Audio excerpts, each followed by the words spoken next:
आपने देखा होगा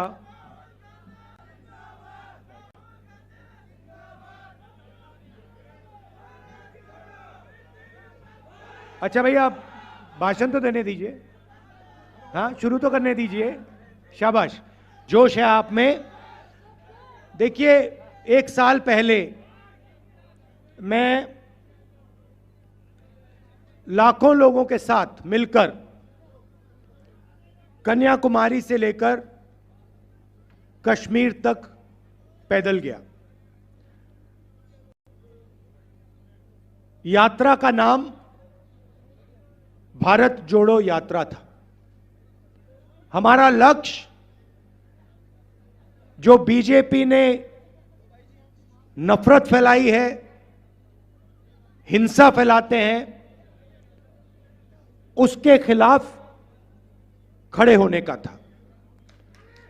सब लोग, ये देश जानता है कि हिंदुस्तान नफरत का देश नहीं है, मोहब्बत, भाईचारा और इज्जत का देश है। इसीलिए हमने यात्रा में नारा दिया, नफरत के बाजार में हमें मोहब्बत की दुकान खोलनी है।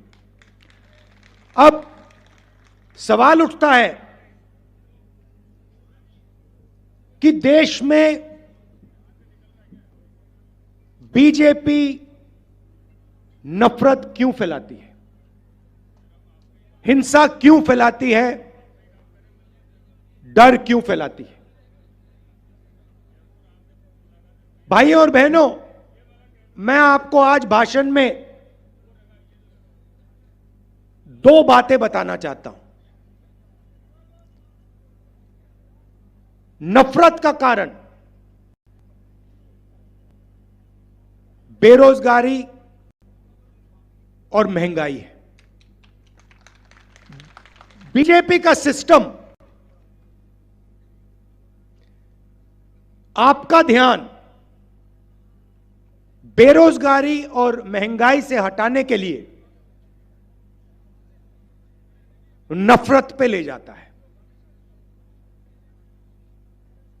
बीजेपी का लक्ष्य, आरएसएस का लक्ष्य कि हिंदुस्तान के गरीब लोगों को,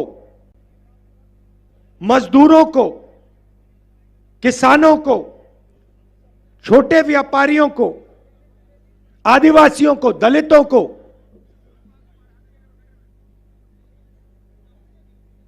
धन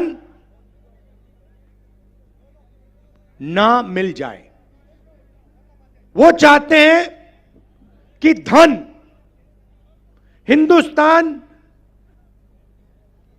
सोने की चिड़िया है, वो चाहते हैं कि इस सोने की चिड़िया का पूरा धन चुने हुए लोगों के हाथ में रहे, अरबपतियों के हाथ में रहे, और आदिवासी, दलित, पिछड़े लोग इस धन के बारे में सवाल ना उठाए। यहां आदिवासी बैठे हैं, हम आपको आदिवासी कहते हैं, वो आपको वनवासी कहते हैं। आदिवासी और वनवासी शब्द में क्या फर्क है?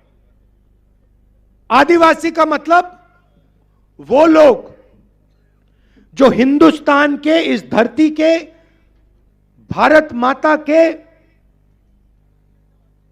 पहले मालिक थे। बात समझिए, बात समझिए। इस देश में जो भी जमीन है, जो भी जल है, जो भी जंगल है, वो सबसे पहले आदिवासियों का हुआ करता था। अब इस शब्द के अंदर बहुत कुछ छुपा हुआ है। अगर हम आपको आदिवासी कहते हैं और अगर हम इस बात को मानते हैं कि आप इस देश के पहले मालिक हो, तो हमें आपको जमीन का, जल का, जंगल का अधिकार देना पड़ेगा। बीजेपी ने नया शब्द निकाला, धूमधाम करके ढोल बजा के आपको कहते हैं आप आदिवासी नहीं हो, आप वनवासी हो।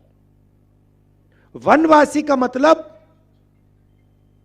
वो लोग जो जंगल में रहते हैं। भाई और बहनों, वनवासी के कोई अधिकार नहीं है। वनवासी का मतलब आप तो जंगल में रहते हो, आपको जमीन का अधिकार थोड़ी हो सकता है। आपको जल का अधिकार, जंगल का अधिकार थोड़ी हो सकता है। आप तो जंगल में रहते हो, आप तो जानवर जैसे हो। वनवासी के ये मतलब है। मैं आपसे पूछना चाहता हूं, आपने किसी बीजेपी के नेता को किसी जानवर पर, किसी कुत्ते पर पेशाब करते हुए देखा है? कभी नहीं देखा। मगर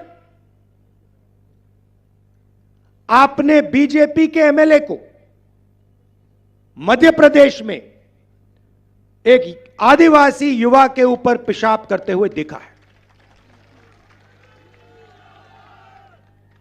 यह इनकी सोच है। आपको कहते हैं हिंदी सीखो, अंग्रेजी मत सीख लेना। मगर अगर आप बीजेपी के किसी भी नेता से पूछो, भैया आप कहते हो कि हमें अंग्रेजी नहीं सीखना, आपके बच्चे कौन से स्कूल में पढ़ते हैं? English medium. सारे के सारे बीजेपी के बच्चे, अमित शाह के बेटे, राजनाथ सिंह के बेटे, सारे के सारे इंग्लिश मीडियम में पढ़ते हैं। क्यों? क्योंकि उनको मालूम है सबसे अच्छी नौकरियां कॉल सेंटर,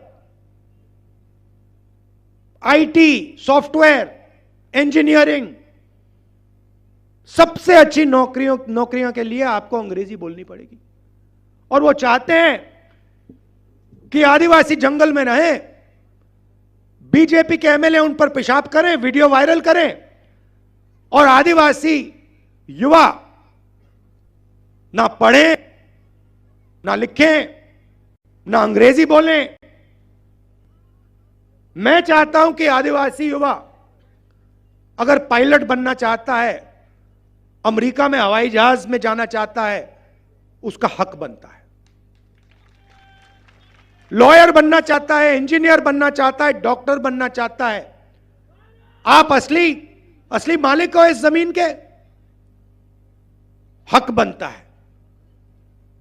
कांग्रेस पार्टी पैसा कानून लाई, जमीन अधिकरण बिल लाई, ट्राइबल बिल लाई, मनरेगा लाई, आपके अधिकारों की रक्षा करने के लिए, आपको अपना अधिकार देने के लिए। बीजेपी ने पैसा कानून रद्द कर दिया, जमीन अधिकरण बिल रद्द कर दिया, और आप पर पेशाब करके कहते हैं भैया आप लोग वनवासी हो। पहले हर भाषण में नरेंद्र मोदी आदिवासियों को वनवासी कहता था। उसके भाषण देख लीजिए, आप वनवासी हो। जैसे ही मैंने यह बात बोली कि वनवासी में और आदिवासी में फर्क है, और नरेंद्र मोदी खबरदार आपने वनवासी शब्द का प्रयोग किया, उसके बाद नरेंद्र मोदी ने वनवासी बंद कर दिया।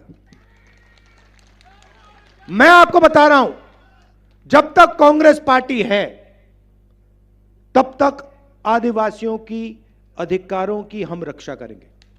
आपके साथ खड़े होके आपके बच्चों को शिक्षा दिलवाएंगे, फ्री में स्वास्थ्य दिलवाएंगे, मुफ्त में स्वास्थ्य दिलवाएंगे, और आपका जो जमीन पर, जंगल पर, जल पर हक बनता है वो आपको दिलवाएंगे।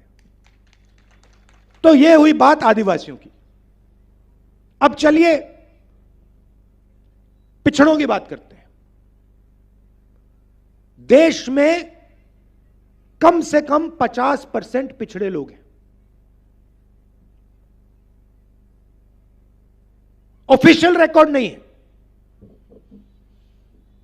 मगर लोग जानते हैं कि कम से कम 50% आबादी पिछड़ों की है। जिस दिन मैंने कहा, पार्लियामेंट हाउस में मैंने भाषण दिया और मैंने कहा कि देखिए, अगर हम पिछड़ों को, आदिवासियों को, दलितों को, गरीब जनरल कास्ट के लोगों को भागीदारी देना चाहते हैं,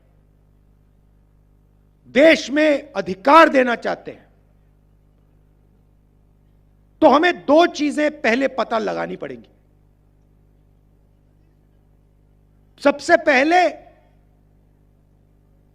किसकी कितनी आबादी है, आदिवासी कितने, दलित कितने, ओबीसी कितने, जनरल कास्ट के लोग कितने। सबसे पहले जाति जनगणना की जरूरत है। अगर हम अधिकार की बात कर रहे हैं, भागीदारी की बात कर रहे हैं, तो कितने लोग कौन सी जात के, कौन से समाज के हैं, वो तो पता लगाना ही पड़ेगा। इसको हम जाति जनगणना कहते हैं। और दूसरा सवाल, हिंदुस्तान का जो धन है, सोने की चिड़िया का धन है, उसका कितना भाग आदिवासियों के पास है, कितना जनरल कास्ट के पास, कितना ओबीसी के पास, कितना दलितों के पास, यह पता लगाना पड़ेगा। इसके बिना देश आगे जा ही नहीं सकता। इसके बिना भागीदारी की बात करना बिल्कुल खोखला है। अगर हमें यह नहीं मालूम कि कितना धन किसके पास है और किसकी कितनी आबादी है, तो भागीदारी की बात कैसे करेंगे। तो मैंने पार्लियामेंट में साफ कहा कि भैया, पहला कदम देश का एक्सरे करना है। जैसे किसी को चोट लगती है, डॉक्टर के पास जाते हैं, कहते हैं भैया एक्सरे कराओ, टांग टूटी नहीं टूटी, हाथ टूटा नहीं टूटा। अब लोगों को दर्द हो रहा है, देश में आदिवासियों को, दलितों को, पिछड़ों को दर्द हो रहा है। लोगों को समझ नहीं आ रही बात, दर्द क्यों हो रहा है। इसलिए जाति जनगणना देश का एक्सरे है, यह पहला कदम है। अब मैंने यह पार्लियामेंट में बोला, नरेंद्र मोदी जी, जाति जनगणना करिए। यूपीए के समय हमने आंकड़े निकाले थे, देश को दिखा दीजिए। उस दिन के बाद नरेंद्र मोदी जी के भाषण बिल्कुल बदल गए। पहले यहां राजस्थान में आते थे, मध्य प्रदेश में जाते थे, छत्तीसगढ़ में जाते थे, कहते थे मैं ओबीसी हूं, मैं ओबीसी हूं। हर भाषण में 10-15 बार मैं ओबीसी हूं, मैं ओबीसी हूं। जिस दिन मैंने जाति जनगणना की बात की, जिस दिन मैंने कहा कि ओबीसी की आबादी कितनी है, उस दिन के बाद नरेंद्र मोदी कहते हैं, भाइयों और बहनों, हिंदुस्तान में एक ही जात है, गरीब। हिंदुस्तान में ना ओबीसी, ना आदिवासी, ना दलित, सिर्फ एक जात, गरीब। एक बात उन्होंने नहीं कही कि अगर एक जात गरीब है तो दूसरी जात अरबपतियों की भी है, अदानी अंबानी की है, उनकी स्पेशल जात है। ओबीसी शब्द भूल गए। चुनाव लड़ना है तो मैं ओबीसी, भागीदारी देनी है तो एक ही जात, गरीब। अब मैं आपको आंकड़े देता हूं और इनको आप अच्छी तरह सुनिए, क्योंकि इससे आपको पूरा का पूरा हिंदुस्तान और आपसे कैसे और कितनी चोरी हो रही है वो समझ आ जाएगी। अब अच्छी तरह सुनिए। देश को एमएलए और एमपी नहीं चलाते। आप किसी भी बच्चे से पूछ लो, बेटा क्या करना चाहते हो, वो आपको कहेगा मैं आईएएस में जाना चाहता हूं, मैं आईएएस का अफसर बनना चाहता हूं। सही है गलत? सही।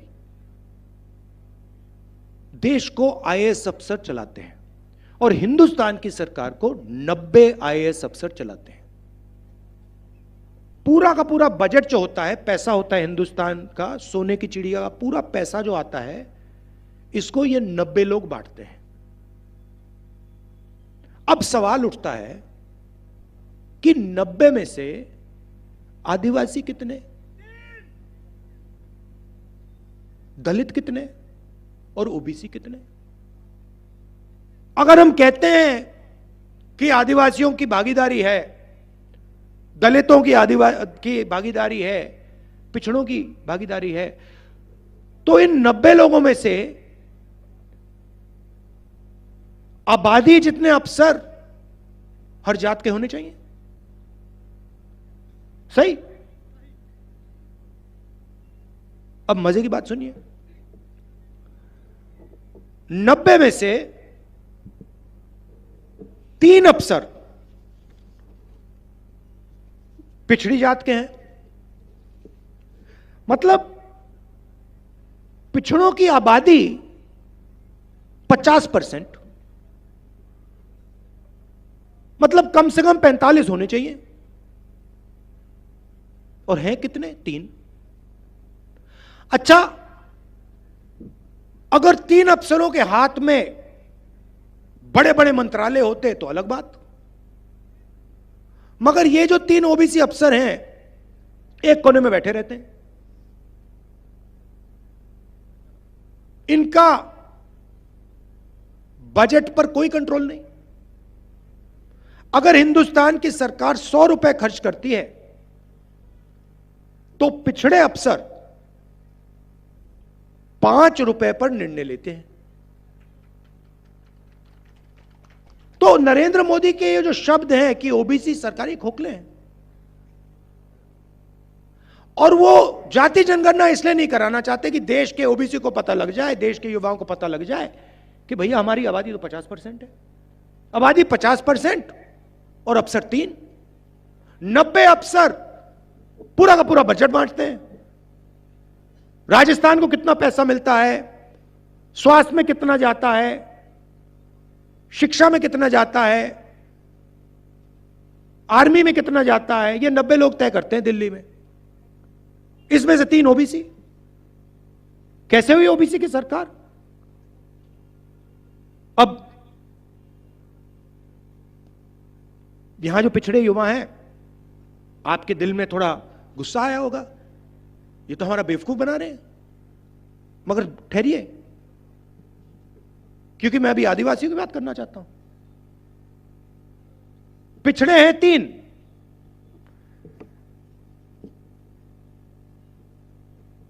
आदिवासी भी 3, मगर फर्क क्या है? जहां 100 रुपए में से पिछड़े 5 रुपए का निर्णय लेते हैं, 100 रुपए में से हमारे आदिवासी भाई बहन 10 पैसे का निर्णय लेते हैं। 10 पैसे का मतलब अगर हिंदुस्तान की सरकार 100 रुपए खर्च करती है तो आदिवासी अफसर 10 पैसे पर निर्णय लेते हैं।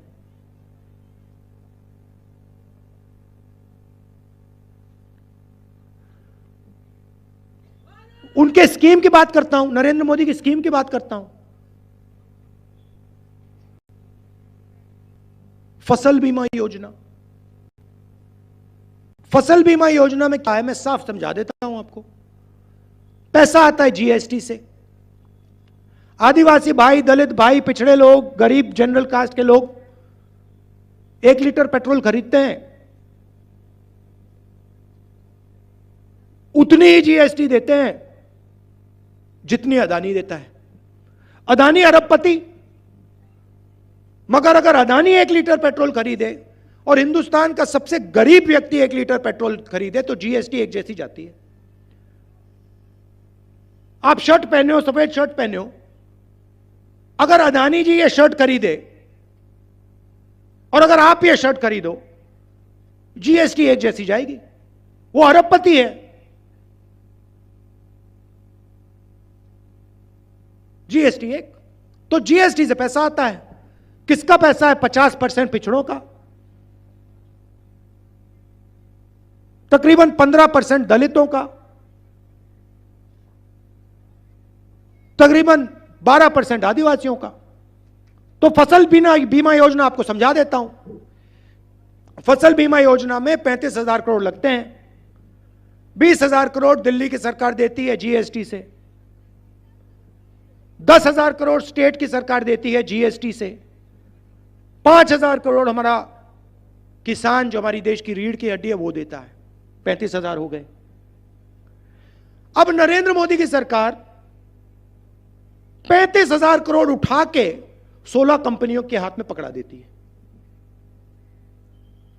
उस कंपनी में आपको एक ओबीसी नहीं मिलेगा, एक दलित नहीं मिलेगा, एक आदिवासी नहीं मिलेगा। तो आपके जीएसटी के पैसे जेब से निकले, 35,000 करोड़ रुपए 16 कंपनी के जेब में गए से। अब आपके खेत में नुकसान होता है, ओला गिर जाता है, तूफान आ जाता है, हमारे पिछड़े आदिवासी दलित किसान, गरीब जनरल कास्ट के किसान फोन लगाते हैं कंपनी को, कहते भैया हमने पैसे दिए थे, हमारा जीएसटी का पैसा गया, हमारा खेत का नुकसान हो गया। कहते भैया तुम्हें हम पैसे नहीं देने वाले। पूछ लो किसानों से। जब किसानों का खेत नष्ट होता है, महीनों के लिए ये ईमेल और टेलीफोन करते रहते हैं, इनको पैसा नहीं मिलता, बहाने बनाते हैं। तो 35,000 करोड़ रुपए आपके 16 कंपनी के हाथ में, और जब आपको पैसे की जरूरत पड़ी तो कंपनी कहती है नहीं मिलेगा। आपका खेत खराब ही नहीं हुआ, ओला ही नहीं गिरा, तूफान ही नहीं आया। कभी आपने किसी किसान को टीवी पे देखा है? कभी आपने किसी मजदूर को टीवी पे देखा है? नहीं। आपको शाहरुख खान दिख जाएंगे, ऐश्वर्या राय दिख जाएगी, क्रिकेट मैच दिख जाएगा, नहीं दिखने वाला।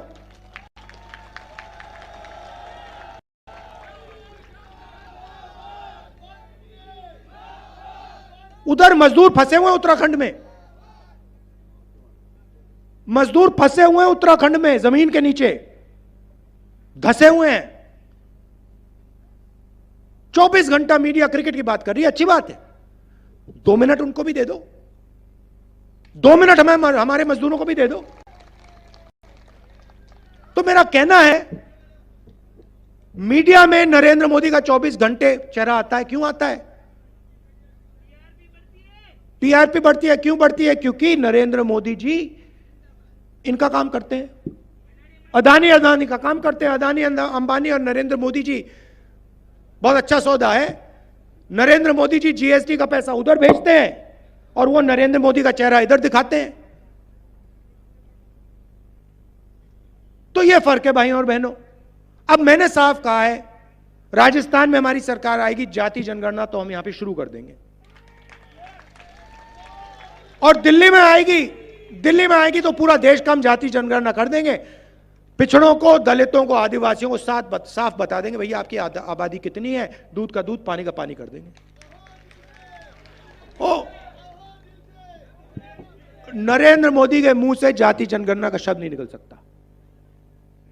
इतना पैसा जा रहा है भाइयों और बहनों आपके जेब से।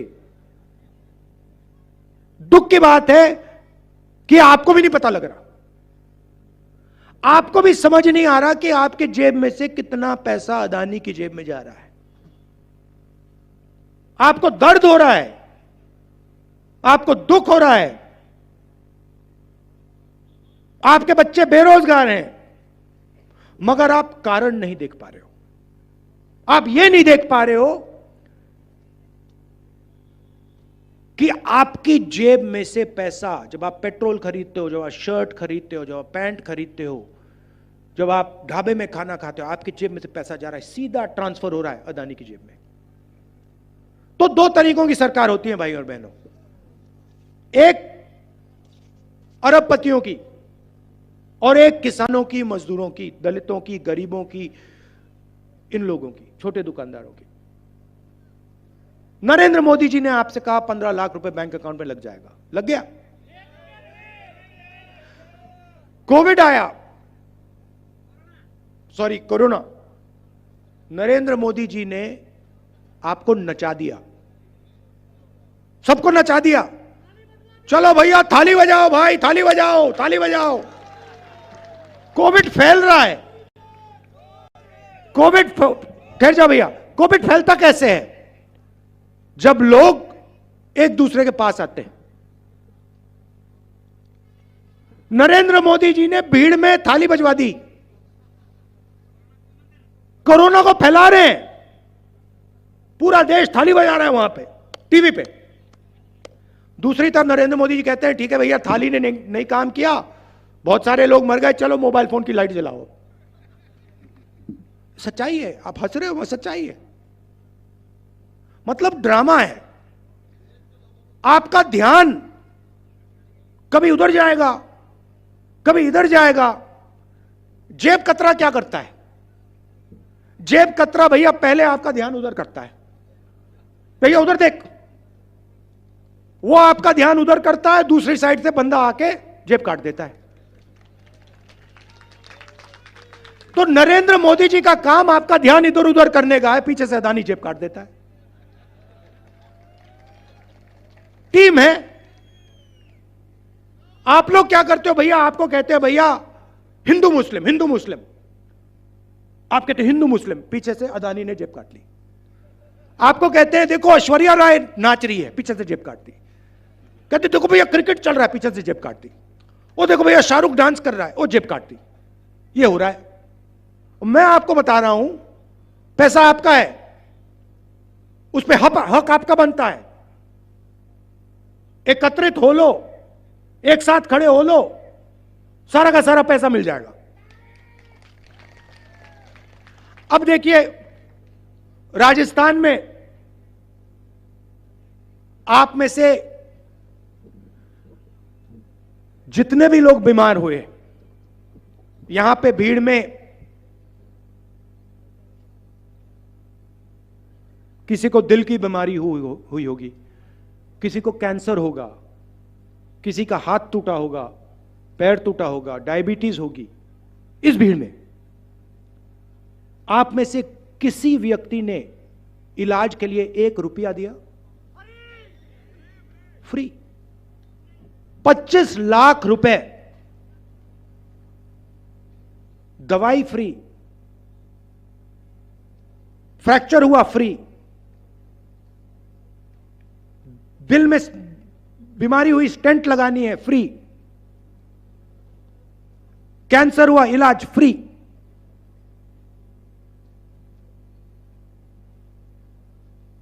%50 फायदा पिछड़ों को, 12% आबादी आदिवासियों की देश में। तो पैसा किसको जा रहा है? पिछड़ों को जा रहा है, आदिवासियों को जा रहा है, दलितों को जा रहा है, गरीब जनरल कास्ट के लोगों को जा रहा है। सीधी सी बात है। आप मुझे बताओ, हमारी जो स्वास्थ्य का स्कीम है राजस्थान में, इसमें अदानी को कहां पैसा मिल रहा है? 1 रुपया नहीं मिल रहा। हमने भोजन का अधिकार दिया, मनरेगा दिया, जमीन अधिकरण बिल लाए, इसमें से मुझे बता दो अदानी जी को कितने पैसे मिले? जमीन अधिकरण बिल से नुकसान हुआ, मनरेगा में एक, अच्छा अगर वो मजदूरी करेगा तो मिलेगा, मजदूरी करने वाला नहीं है, वो करेगा बेहोश हो जाएगा, 15 मिनट में बेहोश हो जाएगा, लेट जाएगा, उसको पानी पिलाना पड़ेगा। तो हमारे सारे के सारे स्कीम किसानों को, दलितों को, आदिवासियों को, पिछड़ों को, गरीब जनरल कास्ट के लोगों को मदद करने की स्कीम है। उनके सारे के सारे स्कीम अदानी जी वाले स्कीम है। मोदी जी कहते हैं मोदी की गारंटी। मोदी की गारंटी मतलब अदानी की गारंटी। मोदी की गारंटी है कि भैया मैं आपका ध्यान भटका दूंगा, और पीछे से अदानी जी जेब काट देंगे। यह नरेंद्र मोदी की गारंटी है और पूरा देश जानता है। हमारी साथ गारंटी है कांग्रेस पार्टी की। राजस्थान में सबसे पहले राजस्थान के हर घर में एक महिला को 10,000 रुपए साल के बैंक अकाउंट में सीधे, 1 रुपया अदानी को नहीं, इसमें से 1 रुपया अदानी को नहीं जाएगा। गैस सिलेंडर नरेंद्र मोदी शिकायत करते थे 400 रुपए का हो गया, आज कितने का है? 1200 रुपए का कर दिया उन्होंने। चुनाव के बाद 500 रुपए का हम कर देंगे, 1 रुपया अदानी को नहीं। मैंने गहलोत जी से कहा है ये जो आपका इलाज है 25 लाख है, इसको आप थोड़ा और बढ़ाइए, चुनाव के बाद वो हो जाएगा, 1 रुपया अदानी को नहीं। शिक्षा में हमने अंग्रेजी स्कूलों का जाल फैला दिया। वो कहते हैं हिंदी सिखाओ, अंग्रेजी मत सिखाओ। हम कहते हैं हिंदी भी सीखो, अंग्रेजी भी सीखो। हिंदी राजस्थान में बात करो, हिंदी से हिंदी का प्रयोग राजस्थान में करो, यूपी में करो। मगर कोई विदेश का टूरिस्ट आता है राजस्थान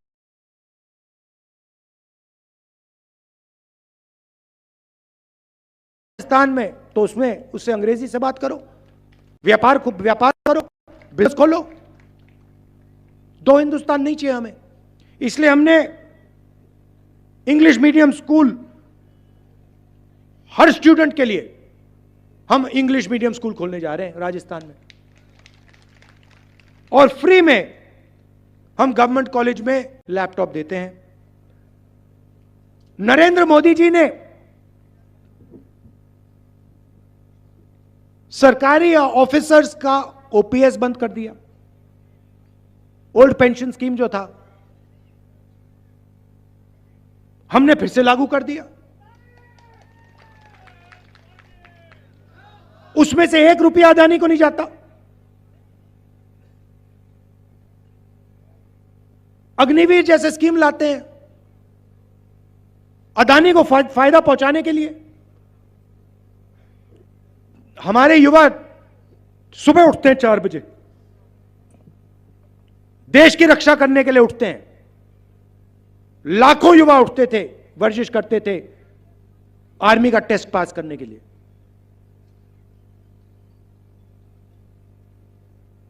सारा बंद कर दिया। क्यों बंद किया? अदानी को जितने हथियार बेचने हो वो सही है, पूरा का पूरा डिफेंस सेक्टर अदानी के हाथ में, वो सही है। मगर अगर हमारे पिछड़े युवा, दलित युवा, आदिवासी युवा देश की रक्षा करना चाहते हैं तो वो अलाउ नहीं है, वो नहीं हो सकता। हम तो अग्निवीर स्कीम चलाएंगे। हर भाषण में नरेंद्र मोदी कहते हैं अग्निवीर का फायदा है। क्या फायदा है? नुकसान है,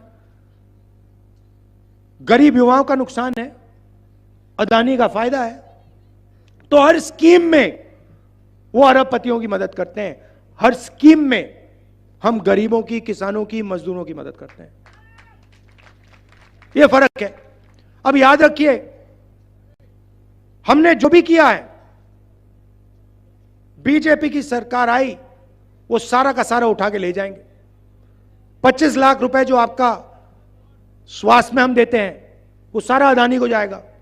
ओपीएस स्कीम गायब हो जाएगा, अंग्रेजी स्कूल बंद हो जाएंगे, किसान का कर्जा माफ नहीं होगा, सारा का सारा फायदा 2-3 लोगों को जाएगा। निर्णय आपको लेना है। कांग्रेस पार्टी को जिताइए। गरीबों की, पिछड़ों की, दलितों की, आदिवासियों की, गरीब लोगों की सरकार बनाइए, छोटे दुकानदारों की सरकार बनाइए। आप सब आए, इतने प्यार से आपने मेरी बात सुनी, दिल से आपका धन्यवाद करता हूं। नमस्कार, जय हिंद।